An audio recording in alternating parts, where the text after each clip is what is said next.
Et tout de suite, nous poursuivons le cours de cette émission avec le papier de ma camarade Piquécou sur ce peintre, ce jeune peintre breton disparu trop tôt. Voilà un peintre qui s'appelle Fanch Vidamant, qu'on dit un peintre paysan, et une œuvre que j'ai découverte via le blog, via le site, puisqu'en fait j'ai pas pu voir les toiles en réalité, dans un petit bar et épicerie associative à Lannemaudet, qui a une petite commune sur la presqu'île de Lézardrieux, qui est pas loin du sillon de Talbert. Et là il y avait un petit dépliant, inventaire, collecte, partage, qui invitait les gens à raconter, à donner les informations qu'ils pouvaient avoir sur ce peintre. Il y a une association qui s'est montée, qui a pour but justement de faire connaître ce peintre et de rassembler le maximum d'informations sur lui, dresser l'inventaire de ses œuvres, collecter des témoignages et partager et promouvoir son œuvre. Donc voilà, ça m'a sauf qu'on les a sollicités, qui ne nous ont toujours pas répondu. Voilà, ça c'est un peu dommage, mais ça m'a permis du coup de me dire tiens, ça pour notre émission peintre paysan, ça fait tilt. Donc j'ai regardé le blog. C'est-à-dire c'est un autodidacte. C'est un autodidacte et en fait ça nous a quand même attiré. C'est des parcours quand même qu'on aime bien. Donc François, on l'appelait Fanch, mais son vrai prénom c'est François Vidamant. Il est né en 1948, le 13 juin, à Sainte-Barbe-en-Quéritie, c'est à côté de Paimpol. Il est donc enfant, il peignait déjà, il rêvait de faire les beaux-arts, et en fait ses parents étant un peu réticents, il va intégrer un lycée à Saint-Brieuc pour préparer un diplôme de commis d'architecte, et les cours de dessin vont être pour lui une confirmation de son intérêt pour la peinture. Et adolescent, il va rencontrer un peintre paimpolais qui s'appelle Alain Lenost, et qui est bouleversé par sa peinture tourmentée, et donc le Nost aura une influence sur cet artiste et sur ses premières œuvres, et va l'encourager dès le début. Donc lycéen, il va déjà remporter un prix pour une affiche à l'occasion d'un concours qui est organisé par le Comité des Côtes du Nord de lutte contre la faim. Donc il a une première exposition en 1969. Là, il expose à la salle des jeunes de Plouézec, et donc 2 de ses œuvres de grand format, qui sont des portraits, vont être remarqués. Et l'année suivante, il va exposer dans sa ville natale, et cette fois encore, ce sont ces portraits dont le rêve. Donc le rêve, je pense que c'est ce portrait qu'on a appelé, nous on pense que c'est un autoportrait, là où il est ce visage très sensible, très très rêveur, qui va être remarqué. Et là, la personne qui va le remarquer, c'est Glenn Mort. Glenn Mort, c'est un chanteur breton qui est vraiment un chanteur qui fait revivre la Bretagne. C'est vraiment un chanteur qui est connu partout en Bretagne, et qui donc va le recevoir. Et ce peintre Fanch Vidamant va aussi s'installer à Pontcadic en Saint-Servais, donc toujours dans les côtes d'Armor, mais plus à l'intérieur des terres, et il s'établit comme exploitant agricole. Il produit des fromages de chèvre qu'il vend sur les marchés de la région, ainsi qu'aux restaurants de la région paimpolaise, qui lui permet de pouvoir vivre. Donc peintre paysan, c'est effectivement l'expression qui va revenir souvent dans les comptes rendus d'exposition, et qui va devenir sa marque de fabrique, une expression que finalement il accepte volontiers, ce qualificatif, estimant pour lui ne privilégier ni l'une ni l'autre de ses activités. Il dit qu'il est paysan parce que cela lui procure des revenus indispensables à faire vivre sa famille, et il est peintre car cela lui est vraiment nécessaire. Donc il n'hésite pas, lorsqu'il a de l'inspiration, à descendre de son tracteur pour s'exprimer sur la toile, et de la même manière il peut peindre en pleine nuit, et il dit se réclamer de peintres habités comme Van Gogh, Gauguin ou Modigliani. Et donc, voilà, on va voir, après on parlera un petit peu de son œuvre, qu'on peut qualifier d'expressionniste, que toi tu m'as tout de suite dit, on dirait du Perméqueux, en meilleur, même encore. Mieux, oui. Et en fait, finalement, il ne découvre Perméqueux qu'à la fin de sa vie. Donc ça n'a pas été son inspirateur, mais effectivement, il y a une parenté. Donc il fait une première exposition en 1971, donc c'est à la MJC du plateau de Saint-Brieuc. Il va rester quand même aussi assez, pour l'instant, dans un très local. Et là, il va présenter quand même une vingtaine de toiles au public, et on verra après les thèmes qu'ils vont mettre en place sur des portraits, des couples, les familles paysannes. Enfin, c'est vraiment sa vie, son entourage, quoi. Il présente des personnages bretons, des affiches de Fesnoz, et il y a peu de bords de mer, en fait. Là, c'est une peinture qui reste quand même très ancrée sur la terre. Sur la terre, bien sûr. Voilà. Donc il est vraiment attaché, il est très attaché à sa région. Et là, en fait, au début des années 80, il a sa carrière qui commence à décoller, on commence à le remarquer. Donc il fait plusieurs d'autres expositions, toujours en Bretagne, toujours en Bretagne. Il va jusqu'à Brest, Lorient. Et la critique donc lui est favorable, le public le reconnaît, et là il dit que si avant son œuvre n'intéressait pas les gens, maintenant ça commence à décoller, et là il rêve de sculpter, et sa peinture change un petit peu, il fait des formes de plus en plus dépouillées, et au cours de l'hiver 1980, il rend visite à de la famille à Belle-Île-en-Mer, et là c'est les quelques croquis qu'on a vus en noir et blanc. Ouais. À l'encre de Chine, où il fait des petits hameaux, ou le petit port de Sauzon qui est à la Belle-Île. Et il est pareil, à ce moment-là, il fait une campagne d'affiches pour Amnesty International. En 1982, il participe au collège de l'Anne Vignac de Paimpol à une expérience pédagogique intéressante. En fait, il va aller dans les écoles travailler avec les enfants, ce qui est très important pour lui. Il dit que la peinture, effectivement, est tout aussi importante que d'apprendre le français ou les mathématiques. Et en fait, il a un projet d'exposition itinérante après qui doit dépasser la Bretagne, justement en Italie, en Belgique, en Irlande. Tout est mis sur pied, mais malheureusement, dans les derniers mois de sa vie, il a un besoin fort de peindre, et il décide de réduire ses activités agricoles pour se consacrer à son art et s'occuper de ses enfants. Il va installer dans son atelier un petit chevalet aussi pour sa fille Angela, qui peint souvent avec lui, et il attend la naissance de sa seconde petite fille, et en fait il décède brutalement en novembre 82, il a seulement 34 ans, et sa deuxième petite fille Elisa naît un mois jour pour jour après son décès. Et donc en fait au cours de sa carrière qui est quand même brève, entre 69 et 82, il aura quand même peint environ 300 œuvres, participé à une quarantaine d'expositions collectives pour la plupart, et qui laisse donc cette œuvre dont on va parler tout à l'heure. Et d'ailleurs Glenn Moore rendra aussi hommage à celui qu'il décrivait comme un marchand de rêves. Évidemment, on fait de nous les spectateurs d'un théâtre où le décor dit l'essentiel. Je ne puis contempler une seule toile de ce paysan qui vécut tel par amour de la terre et de ceux qui en vivent, sans me voir flâner le long de ses chemins, sans m'asseoir au milieu du village, y voir renaître les chansons, les rires et les pleurs par ces temps d'abandon. Le monde de Fanj Daman est un monde éclaté où chacun peut accrocher ses soleils et son nuage. Et alors évidemment, il dit que pour lui, effectivement, la peinture est absolument essentielle. Et quand on regarde mes toiles, je veux que l'on ressente la chaleur du printemps, la douceur de l'automne ou le froid de l'hiver. Je veux que l'on perçoive les odeurs. Et donc sur le site qui lui est consacré, qui est quand même plutôt bien fait, il y a plusieurs extraits de textes qui lui ont été consacrés. Il y a un texte de Catel qui s'appelle Funambule du rêve. Et qui voit ce qu'il dit, c'est un texte de janvier 1970. Entre ciel et terre, il plante son chevalet à mi-chemin des étoiles. Sur une corde de fou, il galope et saute comme un Pierrot de 4 sous, à la recherche d'une lumière, d'une tache de couleur.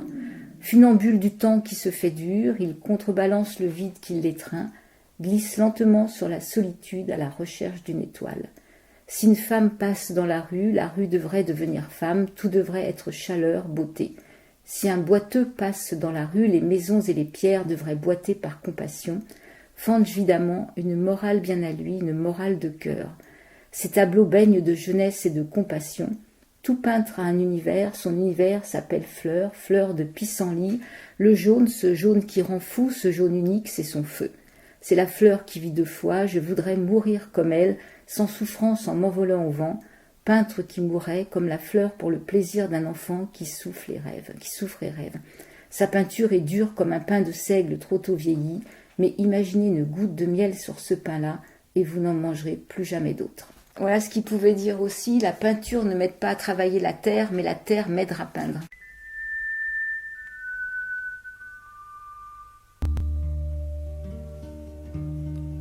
Et voici bien ma terre, la vallée de mes amours. Quand bien même se lève en fleurs de bruyère la graine à soumission, je retrouve ici ma terre, la vallée de mes amours.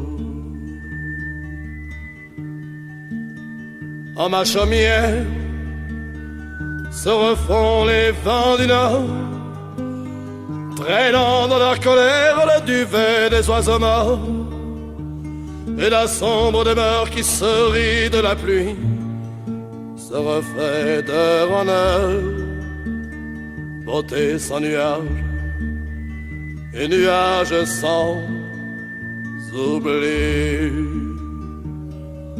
Et voici bien ma terre, la vallée de mes amours. Ce fut la rosée de mai qui fit partir l'enfant en quête de nouvelles rosées. Tout est gîte au printemps.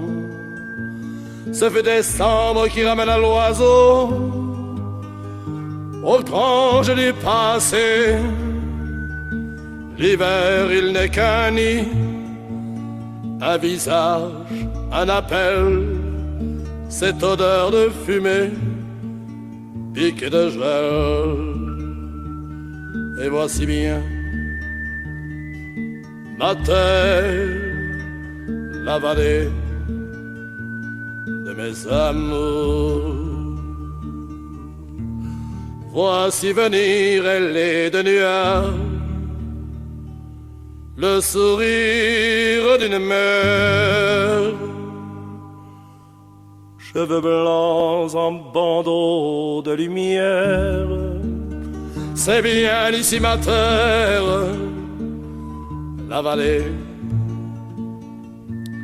de mes amours.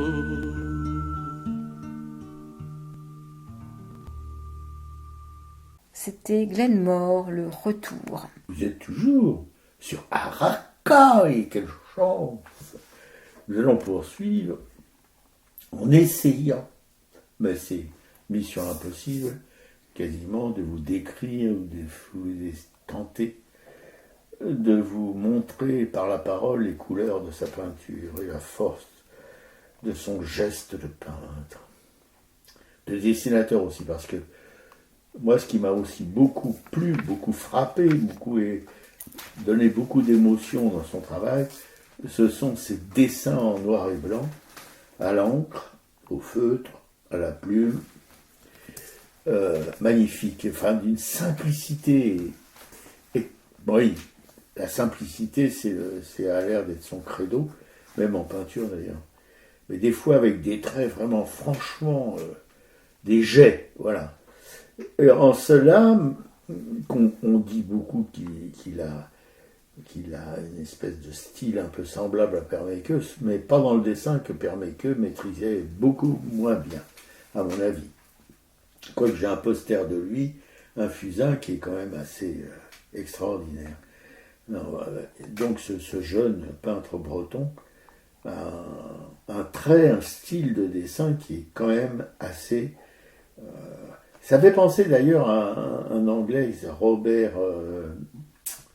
tu sais les aquarelles, là, si, un Anglais, un aquarelliste anglais qui dessinait aussi et qui avait un dessin aussi libre que ça. Voilà. Oui, parce que c'est très libre, hein, c'est pas du tout un dessin. Il est fort, mais c'est de la liberté, quoi. Il fait pas des maisons avec une règle et une équerre. Hein.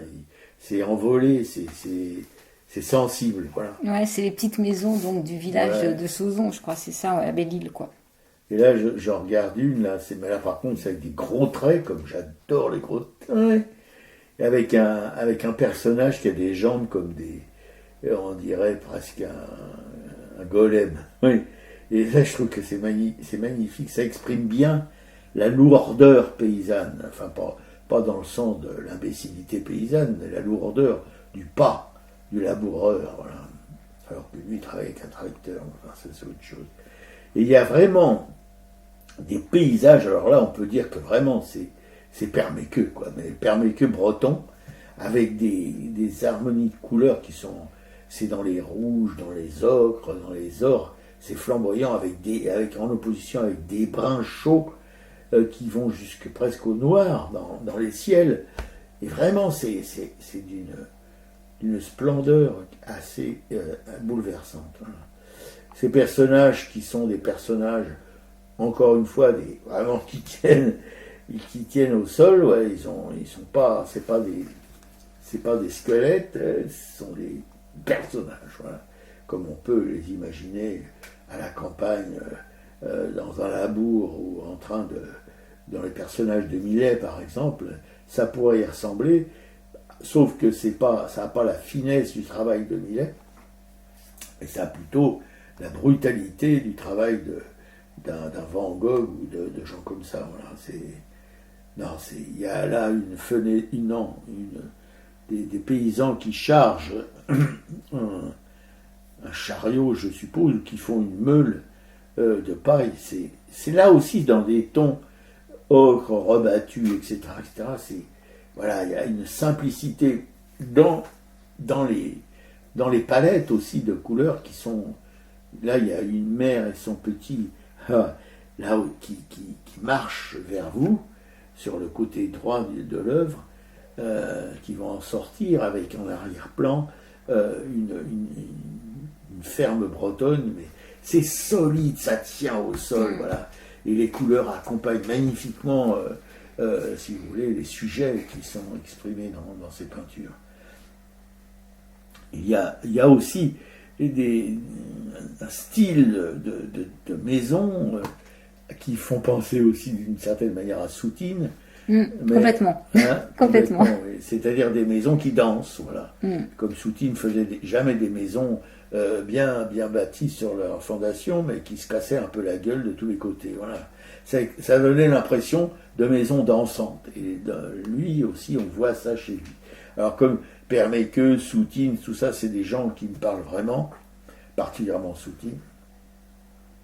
Je peux être heureux de d'écrire ce travail, mais je sais que c'est quasiment une mission impossible de vous faire ressentir ce qu'on ressent nous-mêmes en le regardant, mais vous pouvez tout à fait aller sur ça. Oui, sur le site, je mettrai le lien, bien sûr, où on voit toutes les galeries de photos qui sont en cours d'élaboration, c'est-à-dire que le catalogue raisonné est en cours, donc voilà, il va s'enrichir progressivement. Et même ces personnages, je trouve que leur dimension, enfin, il y a un mouvement, il y a une danse naturelle pratiquement dans ces personnages, dans leur volume. Enfin, il y a vraiment quelque chose qui nous embarque entre la couleur et la forme du personnage qui remplit la toile, quand ce soit des gens qui dansent ou il y en a un qui est super, c'est une petite fille avec les poules, là, je la trouve adorable. Oui, et il y a des visages, mais sans yeux, sans bouche, voilà, toute la force est dans la silhouette et dans les aplats de couleurs presque, quoi, il n'y a pas d'expression du visage, il n'y en a aucune dans aucun, sauf dans un autoportrait, mais tout le reste, ce sont des visages, on pourrait dire presque des personnages sans visage, voilà. Et ça ajoute aussi au mystère qui est sous-tendu dans toute cette œuvre. Voilà. Il y a même, là j'ai sous les yeux, une œuvre qui est pratiquement une abstraction. Il y a 3 arbres, mais il faut savoir que ce sont des arbres, déjà c'est plutôt des grosses taches de tons rebattus, d'ocre brun, d'ocre jaune, avec curieusement des troncs bleus outre-mer teintés de violet. Et dans le fond, on a deux maisons bretonnes, mais parce qu'on connaît un petit peu le style des maisons bretonnes, mais qui ressemblent, celle-là, elle ressemble, on pourrait dire aussi des cabanons camarguais, avec 2 grosses cheminées blanches qui sont presque de la taille de la toiture, et on voit aussi un morceau de mur sous des toitures, encore là, de la couleur de l'ardoise, comme dans les maisons bretonnes. Non, c'est taché, c'est solide, il n'y a rien qui se casse la binette, voilà. Et parfois, ça frise même, oui, l'abstraction. Ce peintre-là, comment ? De Stahl. De Stahl, oui. Il y a des morceaux de peinture qui peuvent d'une certaine manière, ressemblaient à des abstractions de Stahl, voilà, avec des aplats de couleurs, avec des formes plus ou moins géométriques qui rappellent la peinture justement de Stahl, que je déteste par ailleurs. Bon, j'aime pas du tout sa peinture à Stahl, mais là, c'est bienvenu dans le travail de cet artiste. C'est là où je dis ça frise un peu l'abstraction, quoi, voilà, parce que là, j'ai particulièrement un paysage où il y a en premier plan deux personnages assez petits, et dans le fond, il y a un village, il y a un arbre sur la droite, mais vraiment, c'est comme des taches de Stahl, quoi. C'est comme des formes géométriques qui ne sont pas géométriques, mais qui ressemblent, qui font ressentir une géométrie, voilà, comme Stahl, avec même des couleurs peut-être aussi de Stahl. Donc voilà, je veux dire, c'est un peintre qu'on a la chance, grâce à ma camarade Piquet-Cou, qui prend des vacances assez... Dans les Côtes d'Armor. Dans les Côtes d'Armor, voilà.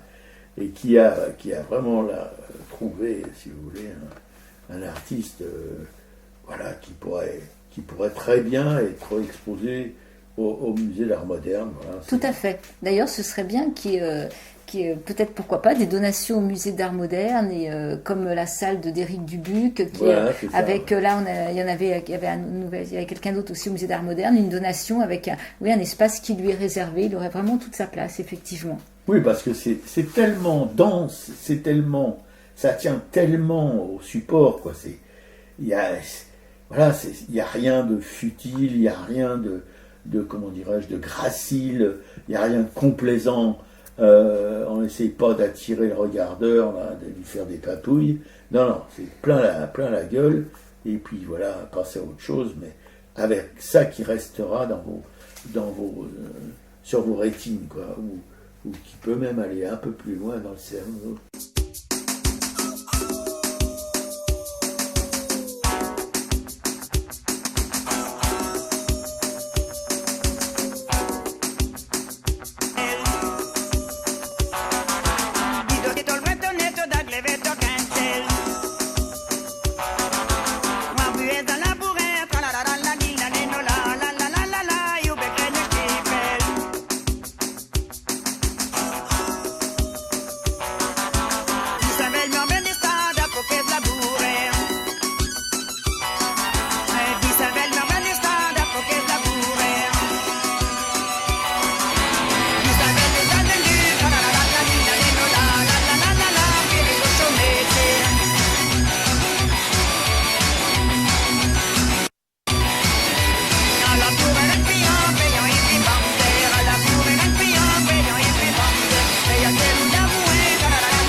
C'était les Ramoneurs de Menhir, Ménès Daou. Donc les expositions.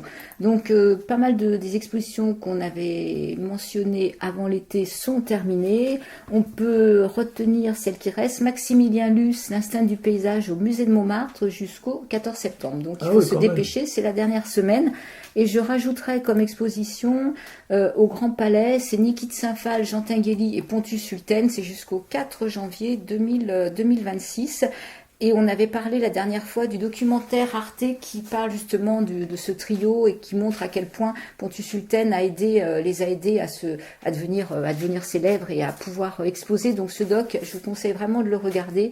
C'est vraiment très bien. L'expo, nous ne sommes pas encore allés. C'est-à-dire que sans ce fameux Pontus, il n'aurait pas existé. Voilà, qui a été directeur tout le temps. De tout, il était directeur. C'est ce qui nous avait fait sourire. Partout où il passait, il était directeur. Mais enfin bon, n'empêche que c'est quelqu'un qui les a vraiment aidés, qui a été quelqu'un de majeur dans leur parcours. Il les a fait découvrir, etc. Donc voilà, leur travail surtout. Voilà, donc les expositions, je pense que ça va s'étoffer un peu au niveau des expos, mais ça reprend vraiment tout doucement pour l'instant. Le culturel de la semaine. Donc toi, tu peux reparler du livre dont tu as parlé dans ton presse-papier. Oui.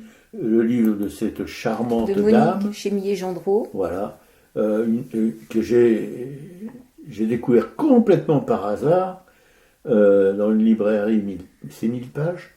Oui, c'est 1000 pages au Péreux. Au Péreux, voilà, une grande librairie magnifique avec des gens vraiment aimables à l'intérieur. Je l'ai vu en vitrine et tout de suite, je vois pourquoi, je l'ai acheté. Et vraiment, c'est une découverte parce que après toute la littérature sur la Palestine que ma camarade et moi avons partagée depuis des années, c'est la première fois que je tombe sur un ouvrage qui, il n'y a aucun affect, c'est simplement l'exposé de l'abjection si vous voulez, de la colonisation sioniste de ce petit pays de Palestine qui n'a rien demandé à personne et qui a été donné, c'est la première aberration, je crois, qui a été donné aux sionistes comme un État futur en leur refilant presque 70% du territoire palestinien. C'est quand même quelque chose d'inouï, d'invraisemblable. Voilà. Et ce qui fait que depuis l'indépendance ou depuis la création de cet État fictif d'Israël, c'est la guerre, quoi. La guerre qui a massacré systématiquement les Palestiniens. Il faut se souvenir de Der Yassin et compagnie, qui a provoqué la Nakba, c'est-à-dire l'exil de 800 à 900 000 Palestiniens. C'est ce qui est écrit dans ce livre. J'avais jamais vu ce chiffre de 900 000. Mais là, d'après cette... parce qu'on était plutôt sur 700 ou 800 000. Là, c'est 8 à 900 000. Et tous les massacres qu'il y a eu avant même la proclamation de l'État palestinien par l'ONU, c'est déjà une aberration. Comment on pourrait dire... comment une organisation qui a été créée pour essayer d'éviter d'autres atrocités telles que la dernière guerre mondiale avec les nazis et les japonais, à la manœuvre, a créé de toutes pièces un État artificiel sur une terre, sans consulter les habitants de cette terre, sans qu'ils participent à la création. Et que dès le départ, que les Arabes ont su ce qui se tramait dans leur dos, se sont opposés tout de suite à la création de cet État israélien et qui n'ont jamais été écoutés. Voilà. Et en fait, donc, ce livre qui s'appelle « Rendre impossible un État palestinien, l'objectif d'Israël depuis sa création », effectivement, pointe comment à chaque fois on a saboté en fait les processus éventuellement. Non, à chaque fois qu'Israël a saboté les processus de paix. Oui, c'est ça que je veux dire. C'est ça qu'il faut bien. Et que cette autrice donc est juriste et plaide à la Cour internationale de justice de l'ONU à La Haye. Donc c'est vraiment une pointure qui a fait un livre très très documenté. Oui, mais enfin pour les sionistes, c'est certainement une pute, qui ment comme les gens de peu de foi. Voilà. Non, évidemment que que la propagande pro-israélienne va la descendre en flammes en la traitant de tout. Voilà. Elle doit avoir l'habitude, je pense qu'elle saura répondre. Voilà. Mais quand même, c'est pour moi, parce que ma camarade et moi, on s'intéresse vraiment d'une manière un peu passionnée, évidemment, à ce qui se vit dans ce petit pays Palestine. On est vraiment tombé fou amoureux, sentimentalement en tout cas, de ce pays, de son peuple. Et on a lu vraiment beaucoup d'ouvrages, de documentaires, de films. Mais là, pour moi, on devrait tous commencer par lire ce bouquin qui n'existe que depuis cette année. Voilà, qui vient de sortir. Tout commencer par ce bouquin pour comprendre ce qui se passe aujourd'hui là-bas. Voilà. Et alors, moi j'ai fait aussi un petit peu de lecture, donc je vais pas revenir sur 2 mois de lecture parce que ça fait peut-être beaucoup d'un coup. En tout cas, il y a 2 livres qui m'ont quand même bien marqué. C'est un livre de Maya Angelou, une autrice que je ne connaissais pas, c'est mon amie Béatrice qui me l'a offert. Je sais pourquoi chante l'oiseau en cage. En fait, Maya Angelou est une autrice, je crois, poétesse et danseuse. C'est une militante et écrivaine américaine qui raconte son parcours dans les États-Unis. Elle est née en 1928, donc elle a connu toute cette sortie d'esclavage, tout ce parcours des Noirs.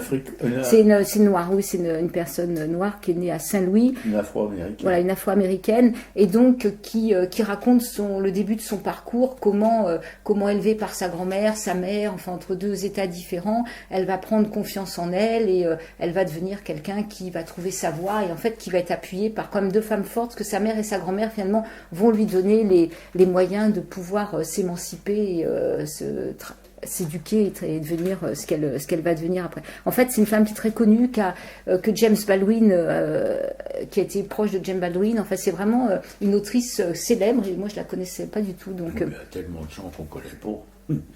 C'est pas une nouveauté. Donc ça, c'est le premier, en fait, je crois que c'est le premier des volumes de sa vie, de son autobiographie. Et c'est James Baldwin qui lui a conseillé d'écrire vraiment sa biographie, quoi.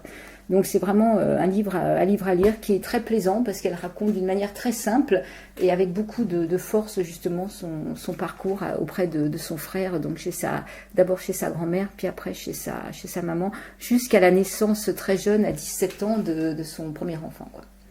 Et j'ai lu aussi Les Guerrières de Monique Wittig. Alors là, c'est un ouvrage très féministe qui est paru en 1969. C'est un peu une épopée lyrique. C'est des textes de femmes, un groupe de femmes qui vivent entre elles et qui vont essayer d'être des femmes puissantes, qui vont lutter contre le patriarcat, contre la domination masculine. Et donc, on a l'impression des fois d'être dans du Virgile, dans vraiment des grands poèmes lyriques. C'est un texte qui est très beau, qui n'est pas un texte facile, parce qu'il faut y revenir, il faut s'en imprégner, ça peut être de l'Homère aussi, enfin c'est vraiment incroyable, et voilà, il faut le lire pour s'en imprégner, mais il y a vraiment une force à prendre auprès de ces femmes qui sont là, très dans la sororité et la puissance, quoi. Et donc sur les pages, des fois sur la page de droite, il n'y a que des noms des prénoms de femmes. Donc non, c'est un livre que je conseille vraiment. Voilà, c'est une épopée, une belle épopée féministe. Dans les films, on avait regardé aussi un film qui était très très fort, c'était Harriet. Donc c'est l'histoire d'Harriet Tubman, une Afro-américaine qui, elle, justement, esclave, qui va réussir quand elle sait qu'elle va être vendue, qui va réussir à s'échapper de la ferme dans laquelle elle travaille, et qui va passer tout son temps à revenir, libérer des esclaves, enfin prendre des risques incroyables pour libérer peu à peu des gens, même des mamans avec des jeunes enfants. Elle veut revenir prendre sa famille. Enfin, c'est un parcours. J'étais étonnée qu'on ne connaisse pas plus cette femme-là, parce que c'est une femme extraordinaire qui n'a pas arrêté, qui faisait partie après, qui a rejoint les réseaux abolitionnistes quand elle a changé d'État, et qui n'a pas qui a vraiment consacré toute son énergie à libérer des esclaves, et qui après dans sa vie a passé son temps un peu comme Louise Michel à faire des conférences, à militer pour les droits civiques, enfin voilà, et qui est morte à 92 ou 93 ans ou 90 ans, quoi. Le militantisme conserve apparemment. Voilà, des femmes comme ça qui, et moi ce qui m'a étonné, c'est que ce nom nous était complètement inconnu. Ben oui, mais on est français. Elle, c'est une Afro-Américaine. Il y a 5000 kilomètres qui nous séparent, tu vois. Et la communication passe pas toujours très bien. Voilà, mais enfin, c'est vraiment à découvrir ce film bien sûr. Harriet. Et donc ce film aussi palestinien que j'ai vu en avant-première au cinéma Le Méliès, Chronique d'Haïfa, histoire palestinienne de Skandar Kopti, qui est maintenant sorti sur les écrans. Un film qui parle donc, Skandar Kopti a fait, c'est son deuxième long métrage, et lui, il est palestinien qui vit en Israël, donc il parle des Palestiniens justement qui sont pas qui sont dans les territoires occupés, mais qui vivent en Israël, et donc il décrit un peu ces communautés, comment et là on va voir l'histoire donc d'une famille palestinienne, dont une jeune fille avec ce poids des traditions qui en fait est très très lourd, parce que malgré tout il y a ce patriarcat, comment les femmes peuvent aussi finalement participer à cette conservation, enfin ce conservatisme en fait, à ce poids des traditions qui va à l'encontre de leur du bien-être de leurs enfants, enfin de leurs filles surtout, quoi. Ah oui, les mères sont soumises depuis, voilà. Et alors ce réalisateur, il était là le soir de la présentation, et il a parlé de sa façon de travailler qui est très intéressante. Il prend des acteurs non professionnels, il travaille avec eux pendant 1 an, il leur donne très peu de texte, donc il y a vraiment les acteurs sont tous fantastique. Enfin, vraiment, c'est d'une justesse ce film. Et lui, il a eu un diplôme d'ingénieur, mais en fait, ce qu'il voulait, c'est faire des films. Donc, en fait, il fait des films et on sent il fait lui-même donc le casting, il fait le montage. Enfin, il travaille avec juste 2 caméras et ça fait pas du tout film d'amateur. On est vraiment dans un vrai film de cinéma. Donc, je vous conseille vraiment d'aller voir ce film Chronique d'Haïfa. Même si au début, on est un peu perdu dans ce qui se passe, je pense que c'est fait exprès, quoi. Mais c'est magnifique. Mais une question subsidiaire, qu'est-ce que tu fais? Tu as du temps libre en fait? Tu fais, rien de t'écouter, je suis épuisé. Voilà. Mais encore, il y aura d'autres choses à raconter sur ouais, d'autres films et d'autres livres. Tout de suite, camarades auditeurs, amis, copains, les saluts aux Amaches. Claude et André de la Nation, Claude et William, nos poteaux de Brest, ouais, sa croisette, ses palmiers, enfin bref, son soleil méditerranéen. On pense souvent à vous, même si on n'a pas beaucoup de nouvelles, on pense à vous. On pense à vous, de toute façon, on pense beaucoup surtout, on agit moins, mais on pense beaucoup. Jean-Paul Souvraz, un peintre magnifique et grandissime de coups de Carbranche dans la banlieue de Dunkerque, et un grand humaniste en même temps qu'un grand peintre. Claudine, une camarade de combat piqué, qui a aussi une tendresse, une passion, peut-on dire même, pour l'art, voilà, qui visite des musées, des galeries, et qui a une bibliothèque artistique qui paraît assez conséquente. Je suis jalouse. Corinne, Anne-Emmanuel et Frédéric, dit Fredo, un gars de Schnorr, Frédéric de Lille. Corinne, une tapissière géniale, dont on aime beaucoup le travail. Et Anne-Emmanuel, une plasticienne, et en même temps, comment dirais-je, elle travaille sur le net, enfin, une graphiste. Une graphiste, ouais. Magnifique aussi, bien sûr. On a déjà été voir des expos de ses camarades de combat. C'est un petit groupe vivant, vraiment soudé. Ils partent faire des petits week-ends dans la Manche. Comment c'est, des petits à Fécamp. Ouais, ils sont super, on les adore. Ah oui, on les adore. Juliette Planck, une graveuse en relégation à Rochefort-sur-Mer, une bonne de chez bonne, très bonne, qui a fait ses classes avec notre camarade péruvien Raoul Viloulas. Raoul Viloulas, voilà, et qui travaille maintenant à Rochefort-sur-Mer, qui donne des cours de gravure à Rochefort-sur-Mer. Si vous allez sur son site, vous pourrez évidemment voir ce qu'elle fait. Et en même temps, si vous en avez envie, vous inscrire à un de ses cours. Sophie Villotrex-Brage, une graveuse et peintre versaillaise, magnifique artiste. Ouais, il faut que je la recontacte d'ailleurs. On a découvert à Saint-Sulpice, l'expo annuelle des graveurs et des graveuses, ou des graveuses et des graveurs, voilà. Agnès Dubart, une graveuse en relégation en Bretagne Sud, après avoir été en Ariège et après être partie de Lille où on avait découvert son travail dans son petit atelier en face d'un terrain vague. Voilà, elle aussi donne des cours. Vous pouvez aller sur son site et voir ses tarifs et ce qu'elle peut vous apprendre. Et croyez-moi, apprendre la gravure, enfin, approcher la gravure avec une artiste de ce tempérament, c'est quand même un vrai bonheur. Pour ceux qui ont un peu de monnaie, évidemment, c'est pas gratuit. Thierry Morceau, alors là, on a la pointure. Ma camarade va vous en parler mieux. Non, mais Thierry Morceau, c'est quand même, c'est assez génial parce qu'on parle de lui et comme il est touché et qu'on aime énormément son travail, il nous propose de choisir une gravure pour nous l'offrir. C'est quand même assez extraordinaire. Donc voilà, on va en choisir une et puis moi qui vais régulièrement à Bruxelles, j'irai récupérer ce travail, ce cadeau merveilleux. Oui, parce que c'est non seulement un immense graveur, et là je pèse mes mots, comme on dit, je ne sais pas à quoi ça correspond, enfin, comme on le dit, je le dis, je suis un copieur, un pénitent, voilà, c'est en même temps qu'un grand artiste, c'est un grand humaniste, si on peut dire, un peu comme Jean-Paul Souverain. Ouais, ça fait partie de nos très belles rencontres, quoi. Ouais, on a quand même beaucoup de chance, on a rencontré énormément de gens chaleureux. Énormément, enfin. Si, j'insiste. J'insiste. Quelques dizaines, quoi.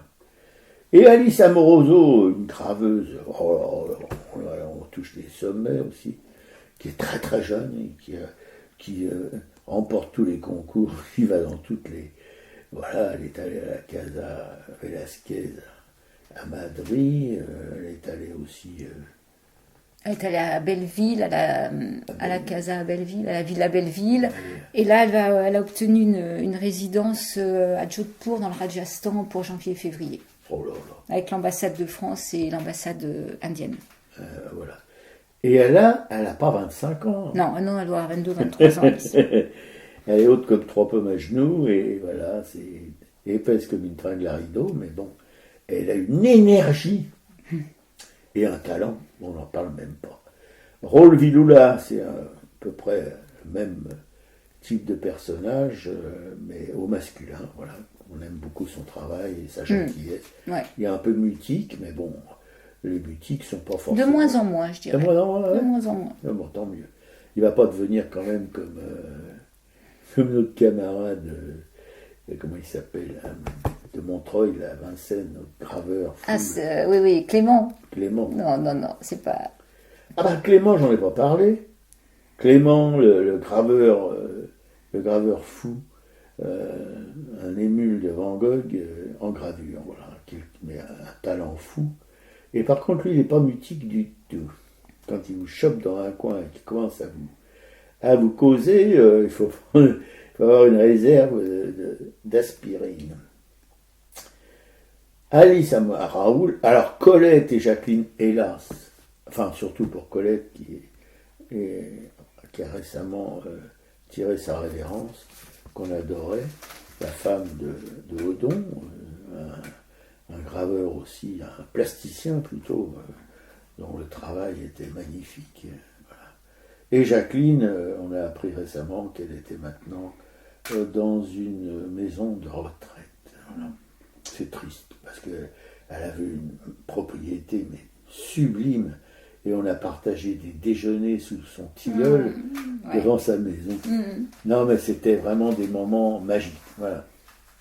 Et puis donc son mari, Raymond Imbert, un peintre vraiment... Voilà, quand on sait qu'il existe des artistes de cette trempe, ça réconcilie avec le monde de merde dans lequel on vit. Bon, Liliane et Laurence, 2 écrivaines dont il ne reste que Liliane. Non, Laurence. Liliane a aussi pris le trimar, voilà. Et Laurence est toute seule maintenant à assumer l'écriture de leur roman.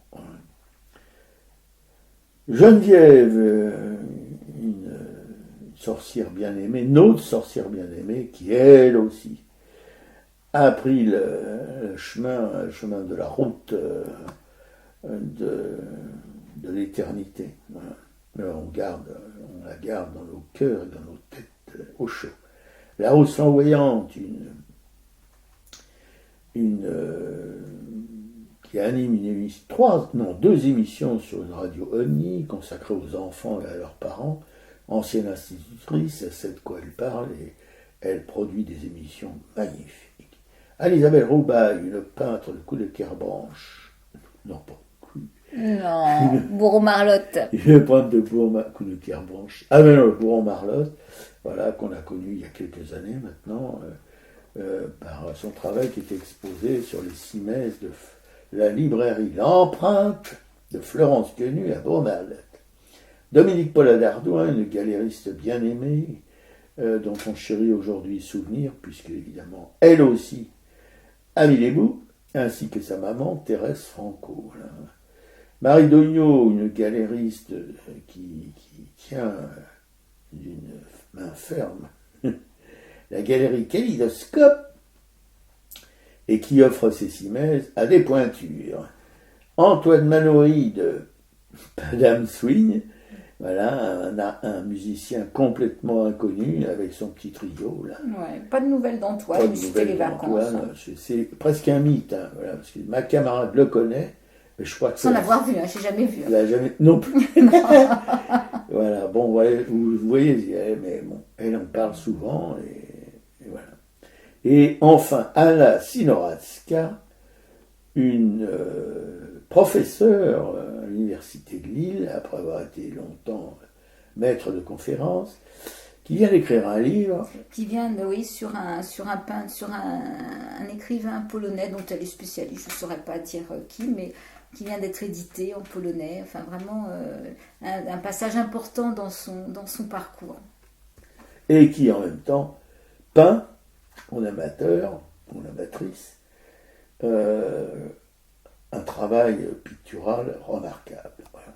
On aime beaucoup. Et cette émission que vous venez d'écouter, vous pouvez la retrouver sur notre blog arracaille.fr. Et tout de suite, on se finit, on se fait un seppuku en vous saluant tous bien bas, camarades, auditeurs. Faut vivre de Mélisse. Salut à tous. Et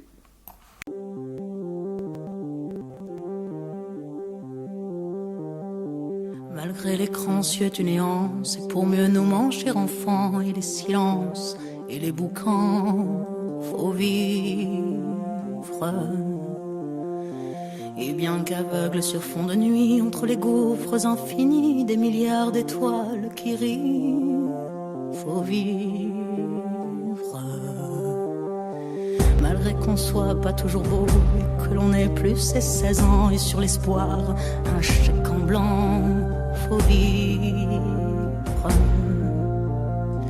Malgré le cœur qui perd le nord, au vent d'amour qui souffle encore et qui parfois encore nous grise, faut vivre. Malgré qu'on n'ait pas de génie, n'est pas Rimbaud qui veut Pardi et qu'on se cherche un alibi. Malgré tous nos morts sans coquette qui errent dans les rues de nos têtes, faut vivre. Malgré qu'on soit brave et salaud, qu'on ait des complexes à gogo et qu'on les aime, c'est ça le pire, faut vivre. Malgré l'idéal du jeune temps qui s'est usé au nerf du temps et par d'autres pris en chantant, faut vivre. Malgré qu'en se tournant vers le passé, on est effrayé de s'avouer qu'on a tout de même un peu changé, faut vivre. Malgré que l'on soit de passage, qu'on vive en fou, qu'on vive en sage, tout finira dans un naufrage, faut vivre. Malgré qu'au ciel de nos poitrines, en nos sentinelles endormies, dans un bruit d'usine gémit, le cœur aveugle qui funambule sur le fil du présent qui fuit. Faut vivre, malgré qu'en nous un enfant mort si peu parfois remue encore comme un vieux rêve qui agonise. Faut vivre, malgré qu'on soit dans l'engrenage des notaires et des héritages où le cœur s'écœure et s'enlise. Faut vivre, malgré qu'on fasse de l'humour noir sur l'amour qui nous en fera boire jusqu'à ce qu'ils nous disent au revoir. Faut vivre, malgré qu'à tous les horizons, comme un point d'interrogation, la mort nous regarde d'un œil ivre. Faut vivre, malgré tous nos serments d'amour, tous nos mensonges, jour après jour, et bien que l'on n'ait qu'une vie, une seule pour l'éternité, malgré qu'on la sache rater. Faut vivre,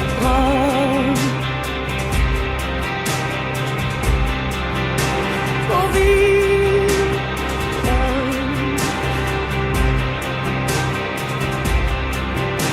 faut vivre, faut vivre.